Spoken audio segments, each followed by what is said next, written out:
Hello, everyone. Welcome to the War Show 2.0. My name is Ray, and I'm back to recap the post Wrestlemania 39 show and my thoughts on what took place, the winners, the losers, the merger with Endeavor, and where the company will go. First, I'd like to apologize for the late response. I needed to get more info between the merger of WWE and UFC and creative. Uh, but that being said, let's get into the video.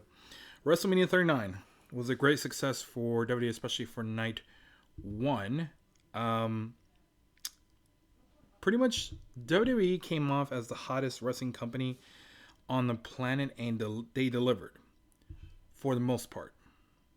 Just quickly to recap my predictions, I only got a few picks wrong. I botched the Lita, Trish, and Becky Lynch versus Damage Control match by forgetting to include it. My pick was Lita, Trish, and Becky going over. So there you go.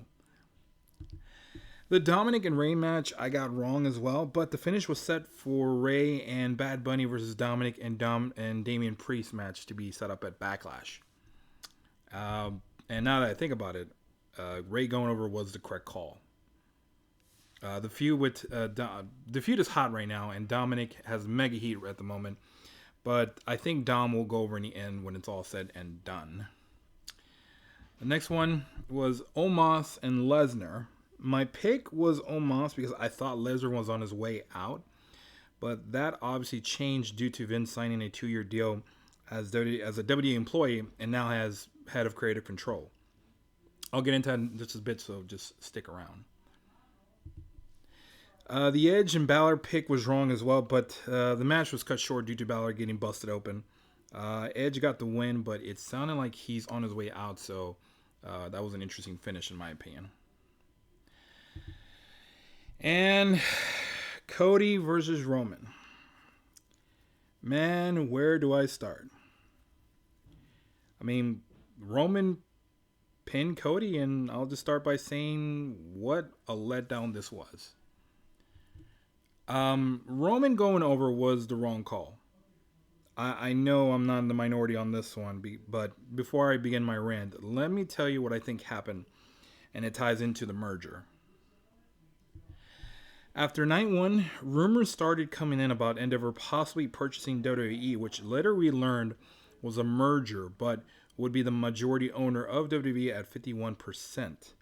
I'm about to go into my conspiracy theory here, so just stick with me for just a sec.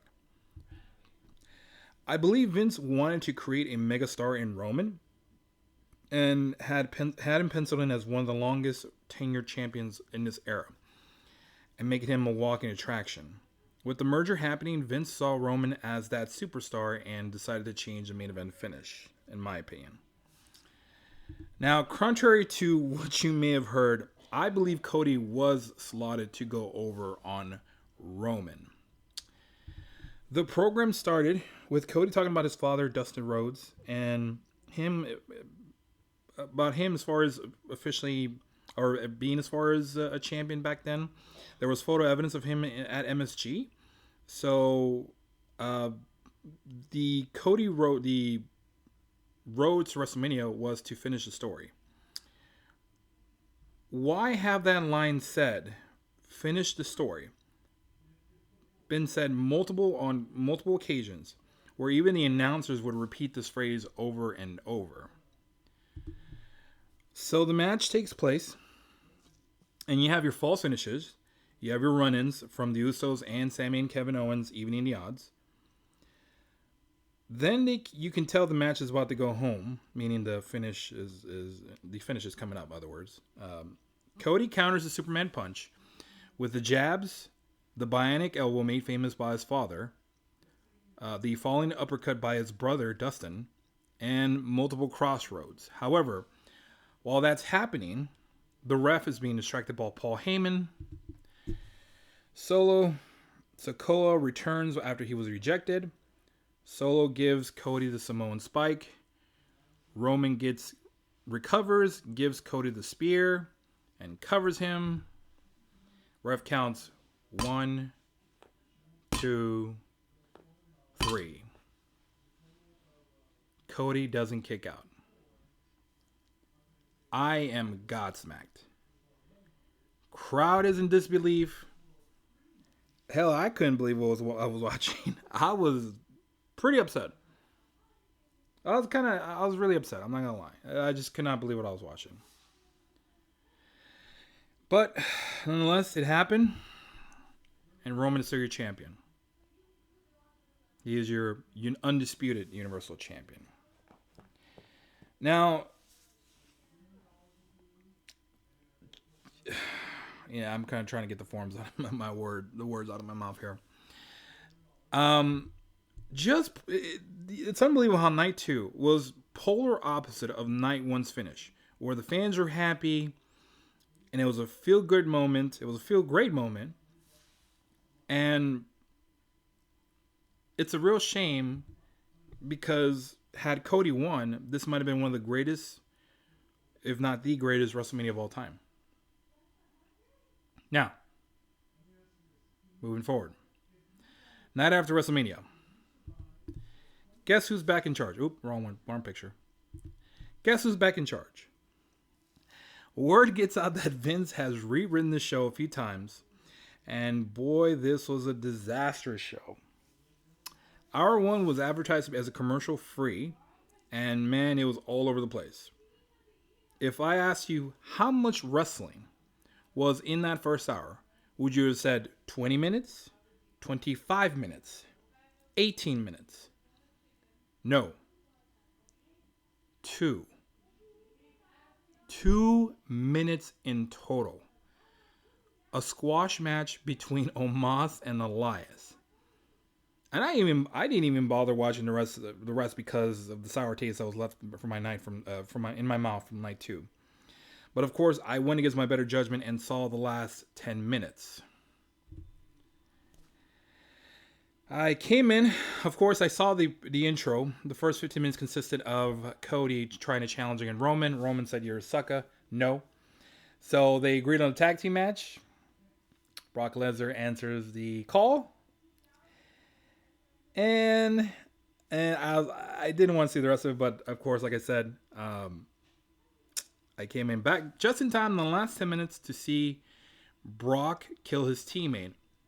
And just like Brian Alvarez said, he just beat on him and beat on him and beat on him and beat on him and beat on him. Gotta get that heat, pal. Now,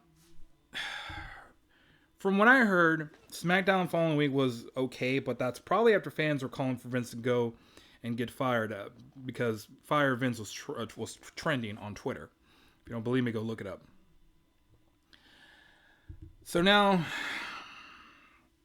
where does WWE go from here? Honestly, your guess is as good as mine. But the biggest winner from this merger is WWE, the company, and Vince McMahon. The biggest loser, the fans, Triple H. And I feel so bad for Triple H after putting on like some of the best programming in such a long time. And during that 8-month tenure from SummerSlam to WrestleMania, 8 months of momentum down the drain. Oh wait, there's actually another winner that's indirectly involved in all this. Tony Khan. Speaking as a former relapsed wrestling fan, people were craving for an alternative, and Tony Khan answered that call. AEW is probably the biggest, and now I think about it, AEW is probably the biggest beneficiary here with Vince being back in power. And WWE will likely go down as far as in popularity once people get tired of Vince's BS. And they will. The people will get tired of the same thing over and over, and people will flip. They will likely go away. The ratings will go down. Someone's going to point the finger. The one they have to point in is Vince for sure. But if you're not watching AEW or just looking for something different, check out AEW. AEW has some of the greatest variety of wrestlers out there at the moment. If it wasn't for WWE, AEW would be the top sport, as far as wrestling company out there. And as far as variety goes, they are inter-promotion with other companies, with New Japan, with Impact, with AAA, you name it. Any as far as independent company out there, they are fighting them. It's like pretty much the world against WWE. But I've heard rumors or rumblings of something very special happening in the summer. And I'm not talking about All In. But yeah, check it out. AEW is pretty cool. Anyway, that's it for now. I will be back for another prediction show for WWE Backlash and future AEW shows as well. I might also have a special guest as well. But thanks again for watching. If you have not done so yet, please like and subscribe. And I will talk to you again later. Peace.